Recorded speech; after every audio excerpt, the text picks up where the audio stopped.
11월 28일 저희들에게 주시는 하나님 말씀은 누가복음 13장 1절로 9절까지 말씀입니다. 말씀을 다 함께 봉독합니다.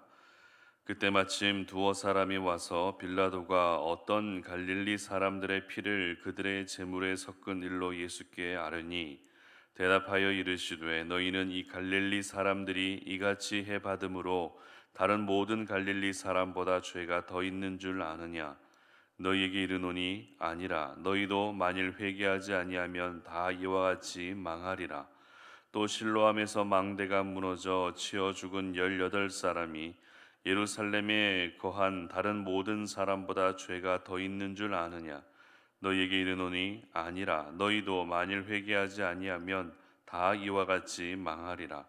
이에 비유로 말씀하시되 한 사람이 포도원에 무화과 나무를 심은 것이 있더니 와서 그 열매를 구하였으나 얻지 못한지라. 포도원지기에게 이르되 내가 3년을 와서 이 무화과 나무에서 열매를 구하되 얻지 못하니 찍어버리라. 어찌 땅만 버리게 하겠느냐? 대답하여 이르되 주인이여 금년에도 그대로 두소서. 내가 두릅하고 거름을 줄이니 이후에 만일 열매가 열면 좋거니와 그렇지 않으면 찍어버리소서 하였다 하시니라. 아멘. 오늘 내가 맺어야 할 열매는 회개의 열매다라는 제목으로 말씀 전합니다.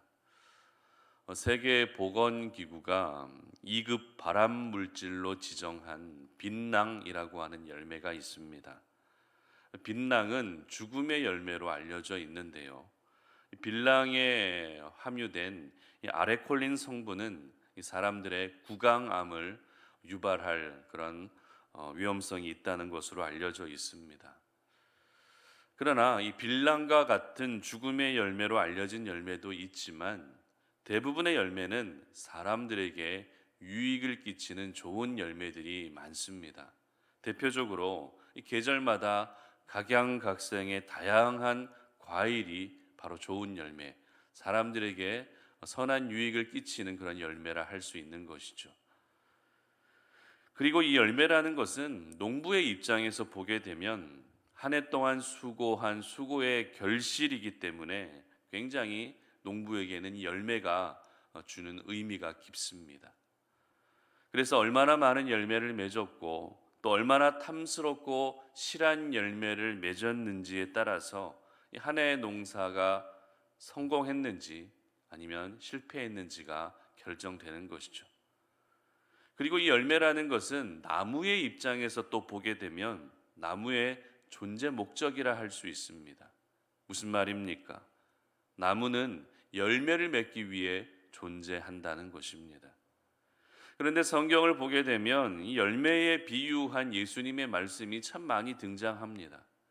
요한복음 15장 5절의 기록을 보시면은요. 제가 읽어 드립니다.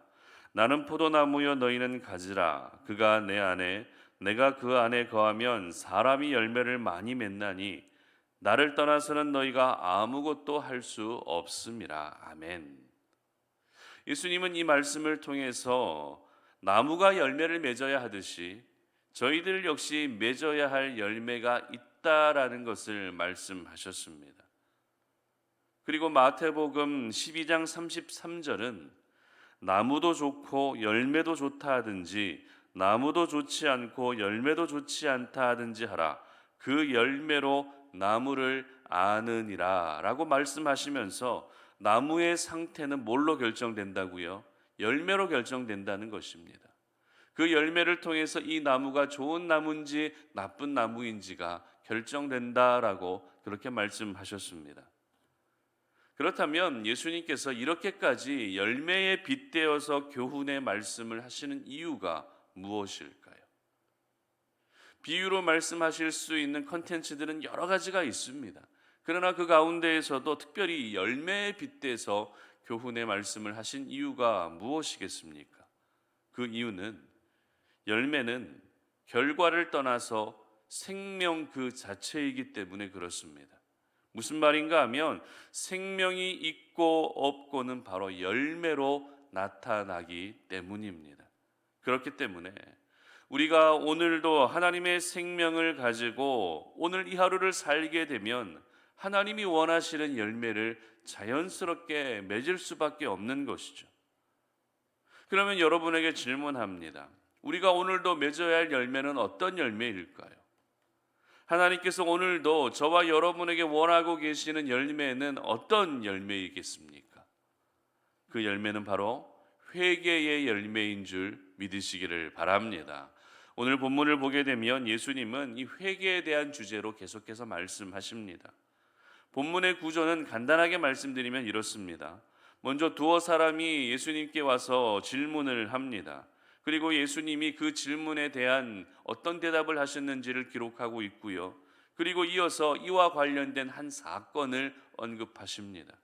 그리고 결론으로 비유의 말씀을 전하시며 회개에 대한 중요성을 언급하십니다. 조금 더 구체적으로 살펴보면 먼저 두어 사람이 찾아와서 예수님에게 했던 질문을 한번 보겠습니다. 1절 보시기 바랍니다. 그때 마침 두어 사람이 와서 빌라도가 어떤 갈릴리 사람들의 피를 그들의 제물에 섞은 일로 예수께 아뢰니. 자, 이 질문의 의도는 빌라도의 손에 죽은 갈릴리 사람들은 다른 사람들보다 더 큰 죄가 있었기 때문에 죽었다라는 그런 논리로 오늘 질문하고 있다는 것입니다. 그 갈릴리 사람들이 더 많은 죄를 짓지 않았는데 과연 빌라도가 그들을 죽였겠느냐라고 하는 것이 오늘 예수님에게 찾아와 했던 그 사람들의 질문의 의도였습니다. 그러자 예수님은 어떻게 대답하십니까? 그렇지 않다라는 것이죠. 빌라도의 손에 죽은 갈릴리 사람들이 죄를 더 많이 지은 것이 아니다. 상대적으로 너희들은 그 사람들에 비해서 죄를 더 적게 지은 것이 결코 아니다. 너희들에게도 역시 죄가 있다라는 것입니다. 그 사람들만 죄가 있는 것이 아니라 너희들에게도 죄가 있다. 죄가 있는 너희들에게도 이와 같은 일들이 얼마든지 일어날 수 있다라고 오늘 예수님은 대답하고 계십니다. 그리고 또 어떻게 말씀하시죠? 3절 보시기 바랍니다. 너희에게 이르노니 아니라 너희도 만일 회개하지 아니하면 다 이와 같이 망하리라. 아멘. 뭐 하지 않으면은요? 회개하지 않으면 다 망하게 된다라고 말씀하십니다. 바로 회개를 촉구하고 계셨던 것입니다. 그리고 유대 사회 안에서 실제로 일어난 일을 언급하시는데요. 바로 실로암 망대가 무너져서 18명의 사람이 하루아침에 죽음을 당한 사건이었습니다. 이 사건은 유대 사회 안에서 실제 있었던 사건입니다. 예수님께서 이 사건을 말씀하신 이유는 오늘 질문을 했던 사람들의 논리대로라면 실로암 망대가 무너져 죽은 18명의 사람들은 죄를 많이 지었기 때문에 죽은 것이다 라고 하는 것이 그들의 논리였습니다. 하지만 그것은 그들의 논리일 뿐 예수님은 그렇게 생각하지 않으셨죠. 그래서 실로암 망대 사건을 언급하시면서 5절에서 이렇게 말씀하십니다. 너희에게 이르노니 너희도 만일 회개하지 아니하면 다 이와 같이 망하리라. 아멘. 역시 회개를 촉구하셨습니다. 이처럼 사람들은 죄를 더 많이 지었기 때문에 사고를 당하기도 하고 죄를 더 많이 지었기 때문에 억울하게 죽는 일도 생긴다라고 생각했습니다. 다시 말해서 나에게 있는 죄는 발견하지 못하고 상대방에게 다른 이들에게 있는 그 죄들을 더 문제시 삼고 있었던 것이 당시 유대 사회에 팽배했던 분위기였습니다. 하지만 우리 예수님은 너희들의 논리가 틀렸다라는 것을 말씀하시면서 다른 이들의 죄를 보기 전에 어떻게 해야 된다고요? 너희 안에 있는 죄를 먼저 볼 수 있어야 된다라고 말씀하고 계시는 것입니다. 그리고 비유로 열매 맺지 못하는 무화과 나무를 말씀하십니다. 무화과 나무를 심은 사람은 3년이 지나도록 그 지난 3년 동안 수고하고 정성을 다했지만 열매를 얻지 못했다고 합니다. 그런 무화과 나무는 결국 어떻게 되고 있습니까? 찍어 버려지게 될 뿐이라는 것입니다. 여기서 저희들이 생각해 봐야 할 것은 회개의 주제를, 이 회개에 대한 내용을 왜 열매 맺지 못하는 무화과 나무를 비유로 말씀하셨는가 하는 것입니다. 여러분, 회개하는 것과 무화과 나무가 무슨 연관이 있습니까? 회개에 대한 내용과 무화과 나무가 어떤 연관이 있습니까? 별로 연관성이 없어 보인다는 것입니다. 하지만 예수님은 이 비유의 말씀에서 무화과 나무가 의미하는 것이 무엇인가 하는 것이 오늘 저희들은 참 중요하게 생각할 수 있어야 되는데요. 무화과 나무는 이스라엘 땅에서 포도나무와 함께 가장 흔하게 볼 수 있는 나무였습니다. 그렇기 때문에 무화과 나무는 이스라엘 백성들을 상징하는 것이었습니다. 그리고 더 나아가 무화과 나무는 오늘날 예수를 믿어 하나님의 자녀가 된 저희 모두를 의미하는 것이기도 합니다. 그런데 그 무화과 나무가 열매를 맺지 못하고 있다는 것은 무화과 나무로 비유된 저희들 역시 열매를 맺지 못할 때가 있다는 것을 말씀하시는 것입니다. 분명 열매를 맺어야 할 무화과 나무인데 열매를 맺지 못하는 것처럼 하나님의 자녀들인 저희들 역시 맺어야 할 열매가 있음에도 불구하고 열매를 맺지 못하고 살아갈 때가 있다라는 것을 오늘 이 비유의 말씀을 통해 말씀하고 계시는 것입니다.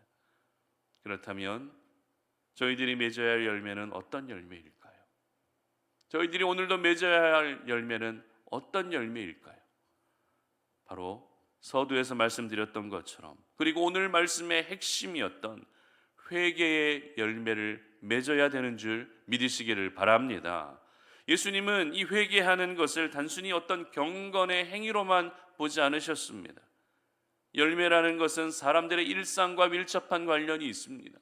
사람들의 삶과 밀접한 관련이 있습니다. 그렇기 때문에 회개를 우리의 일상과 뗄래야 뗄 수 없는 것으로 여기고 계셨던 것입니다. 그래서 단순히 너희들 회개해야 돼, 회개하라라고 말씀하신 것이 아니라 너희들은 나의 백성이고 나의 자녀들이기 때문에 열매 맺는 삶을 살아야 되는데 그 열매 중에서도 너희들이 가장 먼저 맺어야 할 열매는 회개의 열매다라는 것을 오늘 이 본문의 말씀을 통해서 하고 계시는 것입니다. 그렇습니다. 오늘 저와 여러분이 우리 하나님과 동행하며 오늘 이 하루를 살아가면서 그리고 하나님 앞에서 살아가면서 맺어야 할 열매는 바로 회개의 열매인 것입니다. 서두에서 제가 회개가 왜 중요하다고 말씀드렸죠? 회개는 바로 생명이기 때문입니다. 생명과 회개는 절대 별개의 것이 아닙니다. 이것을 오늘 저희들에게 적용하면 어떻겠습니까? 오늘도 우리가 하나님의 생명을 가지고 있다면 회개의 삶을 살게 되어 있다는 것입니다. 그리고 회개하는 사람이 결국에는 하나님의 생명을 가지고 이 땅을 살게 된다는 것입니다. 하지만 저희들은 하나님의 생명을 가지고 있기보다 세상의 생각들, 세상의 기준들, 세상의 방식으로 우리의 심령이 채워져 있을 때가 참 많이 있었던 것 같습니다. 결국 이와 같이 살게 되면 내 삶 속에서는 결코 회개의 열매가 열리지 못하는 것입니다. 그런 사람들에게는 죄의 열매만 있을 뿐입니다. 그런 사람들에게는 육신의 열매만 맺히게 될 뿐입니다. 그러면 결국 하나님의 생명으로 사는 것이 아니라 육신의 생각으로 살게 되는 것이죠. 육신의 정욕으로만 살게 되는 것입니다.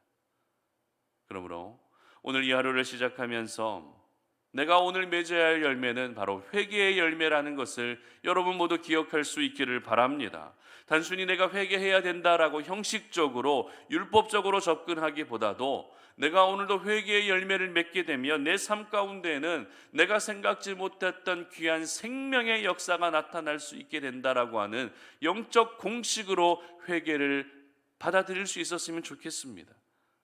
그래서 내가 한 그루의 무화과 나무로 이 땅을 살아갈 때에 회개의 열매가 끊이지 않게 하시기를 바랍니다. 항상 이 회개의 열매가 열릴 수 있게 하시기를 바랍니다. 그러면 그 회개의 열매를 통해서 여러분 한 사람 한 사람이 어떤 나무인지, 이 사람은 좋은 나무인지 나쁜 나무인지가 분명하게 보여지게 될 것입니다. 바라기는 우리 성탄 올인의 모든 가족들은 오늘 하루 하나님이 원하시는, 하나님이 기뻐하시는 이 회개의 열매를 맺을 수 있는, 이 회개의 열매를 풍성하게 맺을 수 있는 그런 귀한 하루의 삶이 되시기를 주님의 이름으로 축복합니다. 함께 기도하겠습니다. 하나님 아버지, 감사합니다. 오늘 이 아침에 우리가 주님 앞에 나와서 주의 말씀 앞에 우리 자신의 모습을 돌아봅니다. 오늘도 하나님이 우리에게 원하시는 것은 회개의 열매를 맺기를 원하시는 줄로 믿습니다.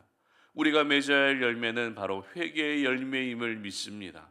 아버지 하나님, 우리가 우리의 심령이 하나님의 생명으로 가득 채워져 있을 때 이와 같은 회개의 열매를 맺을 수 있는 줄로 믿사오니, 하나님, 우리 안에 세상의 생각들, 세상의 방식들이 채워지지 않게 하시고 하나님의 생명으로 가득 채워져서 오늘도 내가 반드시 맺어야 할 열매인 바로 회개의 열매를 맺으며 살아갈 수 있는 그런 귀한 하루의 삶이 될 수 있도록 도와주시옵소서. 감사드리며 예수님의 이름으로 기도드립니다. 아멘.